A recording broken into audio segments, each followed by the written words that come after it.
Masih bersama saya Syifa Aulia dalam Berita Kaltim hari ini. Kembali kami sampaikan 3 berita utama Kaltim hari ini. Kecelakaan sebuah mobil di Balikpapan menyebabkan 19 orang terluka dan 1 lainnya meninggal dunia.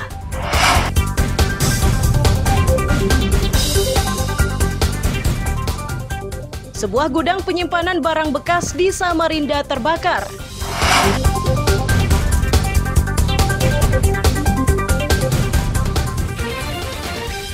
Sejumlah mahasiswa asal Indonesia yang menuntut ilmu di Sudan dipulangkan dan salah satunya berasal dari Penajam Pasir Utara.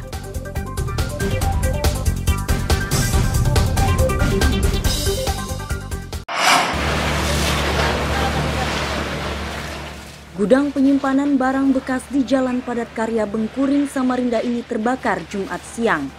Petugas dan relawan pemadam kebakaran dikerahkan untuk memadamkan api yang sudah menghanguskan sebagian bangunan. Upaya ini tidak sulit karena aksesnya mudah dijangkau. Petugas dan relawan pemadam kebakaran menyatakan bangunan yang terbakar ini berupa gudang penyimpanan barang bekas. Banyaknya benda yang mudah terbakar menyebabkan api dengan cepat menyebar dan meluas.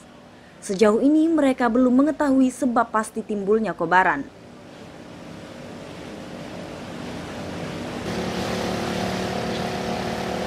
Kebakaran di wilayah Bengkuring tepatnya yang terbakar satu buah gudang penumpukan barang-barang bekas.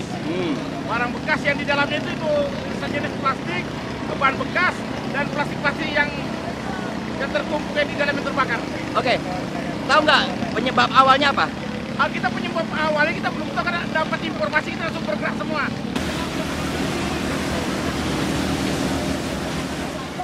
Seorang pekerja gudang menyatakan api bermula dari salah satu ruang kerja. Musibah ini menyebabkan 20 pekerja berhamburan keluar untuk menyelamatkan diri. Pekerja ini yakin awal mula kebakaran dari korsleting listrik. Ada korslet, Pak. Korslet? Iya. Oh, di bagian mana? Depan, belakang, tengah? Depan. Depan? Iya.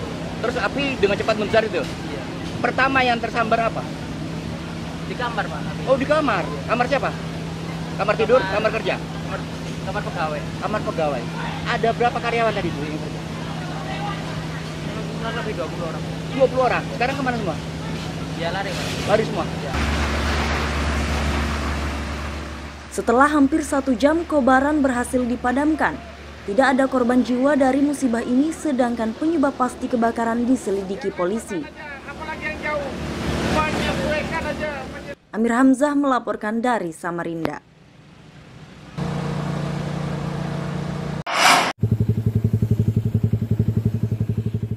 Papan yang terpasang di Jalan Sultan Agung Tanjung Redep ini untuk mengingatkan pengendara agar lebih berhati-hati saat melintas. Peringatan tersebut dipasang karena di bawah perbukitan ini terdapat persimpangan tajam dan ramai arus lalu lintas serta tidak diberi lampu pengatur.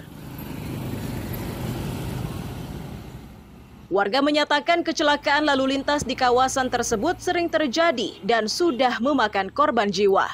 Warga meyakini kecelakaan terjadi akibat jarak pandang terbatas oleh tikungan.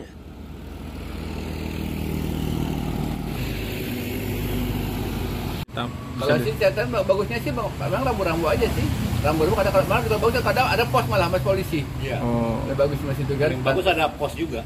Ditaruh di tersatam dapat di apa di mana di Makam Pahlawan kan? Oh, dekat Makam Pahlawan, Pak. Nah, memang di sini katanya sering rawan kecelakaan, Pak ya? Rawan kecelakaan di sini, Pak ya? Sering. Yang jelas sudah mati tempat di sini sudah 3. Dinas Pekerjaan Umum menyatakan saat ini masih berupaya membenahi jalan tersebut agar kecelakaan tidak makin bertambah.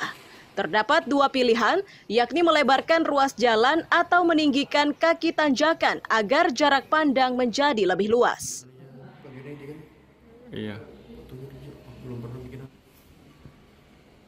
Jadi pembenahannya ya kita melebarkan geometrik, Melebarkan. ruang jalan di Oke. sekitar posisi tanjakan, Siap. sehingga jarak pandang menjadi lebih bebas. Kemudian kendaraan lain yang berada di persimpangan ini tidak mengganggu atau tidak muncul tiba-tiba mengagetkan pengendara yang naik dari pembangunan ke Sultan Agung. Oke, Seperti itu ya.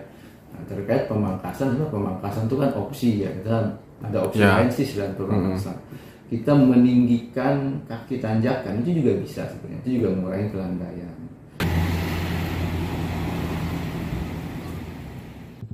Warga kini menantikan upaya pemerintah kabupaten agar risiko kecelakaan diminimalkan.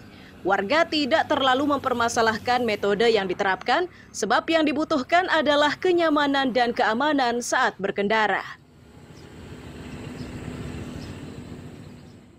Amir Hamzah dan Miko Gusti melaporkan dari Kabupaten Berau.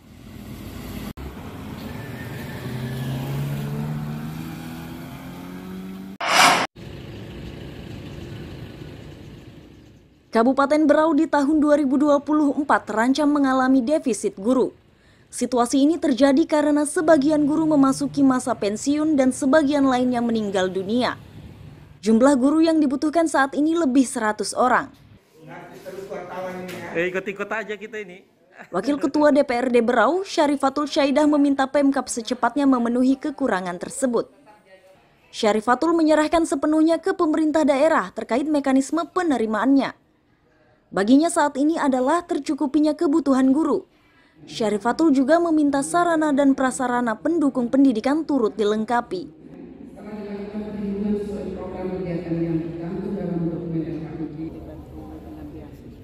Ya ini kan mau ada P3K di tahun ini kan ada 1000-an lebih juga ya, harapan kami bisa lah memenuhi kebutuhan kekurangan guru-guru, karena tidak mungkin ya di satu sekolah kepala sekolahnya merangkap mengajar sampai berapa mata pelajaran, yang ini harus menjadi perhatian kita semua. Jadi semuanya juga harus mendorong untuk kemajuan pendidikan dan juga untuk kualitas guru dan kualitas anak-anak didik yang dididik oleh guru-guru ini agar semakin baik, biar tidak kalah atau ketinggalan dengan daerah-daerah luar. Utamanya juga sarana prasarana juga harus dilengkapi ya, dimana semua sekarang sudah by elektronik, by online ya. Di daerah terpencil bagaimana upaya pemerintah ada jaringan telekomunikasi.